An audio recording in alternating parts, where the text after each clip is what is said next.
তারা এত আলোচিত, কিন্তু তারা এখন নেই, তারা থাকবেন না, তারা কথা বলবেন না। আই এম তো হতাশ, আপনিও হতাশ। এক নম্বরে আছেন আমাদের সার্জিস আলম, কেউ কেউ বলে থাকেন সার্ভিস আলম।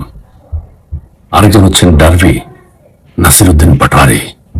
আরেকজন হচ্ছেন আরো দুজন ব্যারিস্টার, একজন হচ্ছেন ব্যারিস্টার ফুয়াদ, আরেকজন হচ্ছেন ব্যারিস্টার শাহরিয়ার কবির। কি অসাধারণ কথা বলতেন তারা। আজ বেদনার সাথে সার্জিস আলমের কথা যদি আপনাদেরকে বলি, কত চিৎকার করেছেন, কত কথা বলেছেন ভাঙা গলায়, আমরা শুনেছি। কত হুঙ্কার দিয়েছেন।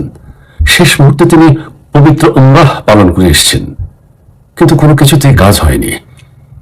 তিনি মানুষের ভালোবাসা পাননি। তিনি ব্যাপক সাফল্যের সাথে পরাজিত হয়েছেন। তার জন্য দুঃখ হয়। তার বিদায়ে আমাদের অনেকেই আজ মর্মাহত। সার্জিস আলমের কণ্ঠ আমরা আর শুনতে পাবো না। এবং তাদের সরকারও নেই, তাদের কোনো বন্ধু বান্ধব নেই। তারা শত্রু তৈরি করেছেন। আওয়ামী লীগ শত্রু, বিএনপিও তাদের শত্রু, বিএনপিকেও তারা শত্রু করেছেন।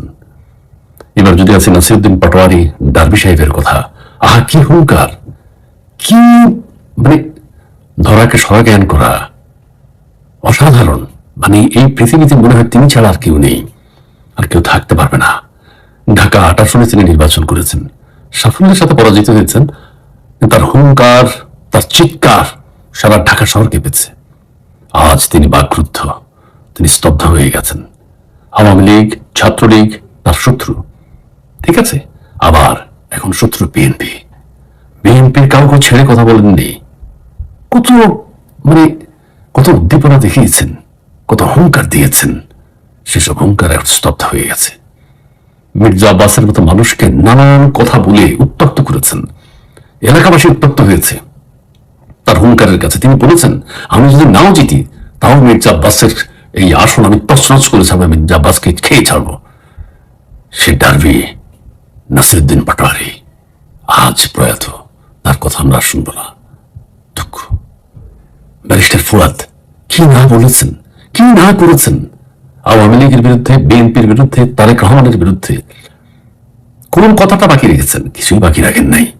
হুঙ্কার, গর্জন, চিৎকার। ব্যারিস্টার ফুয়াদ আজ কোথায়?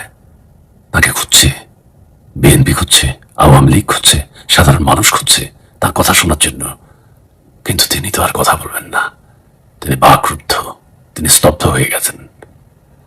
আরেকজন আছেন, তিনিও ব্যারিস্টার, ব্যারিস্টার ইংল্যান্ড থেকে পড়ে এসেছেন। জান্নাত বিক্রেতা, দাড়িপাল্লার বিক্রেতা। আমাদের কিয়ামতের পরে হাসরের ময়দানে কি থাকবে সেখানে তিনি দেখেছেন, তিনি জানেন সেখানে একমাত্র দাড়িপাল্লা ছাড়া আর কিছুই থাকবে না। তিনি ব্যাপকভাবে প্রচার করেছেন দাড়িপাল্লার, যে জান্নাতে যেতে হলে পাল্লা, দাড়িপাল্লা লাগবে। জান্নাতের টিকিট বিক্রি করেছেন, অর্থ সহকারে বিক্রি করেছেন। জান্নাতে যাওয়ার হাত খরচ সহ তিনি টিকিট বিক্রি করেছেন। কিন্তু তিনি এখন বাকরুদ্ধ। আমরা তার কথা আর শুনতে পাবো না। আফসোস। আমি আর বেশি কথা বললাম না, তবু আরেকটা বলি। 501-এর বক্তব্য, হুঙ্কার, চিৎকার আমরা আর শুনবো না। স্তব্ধ হয়ে গেছেন।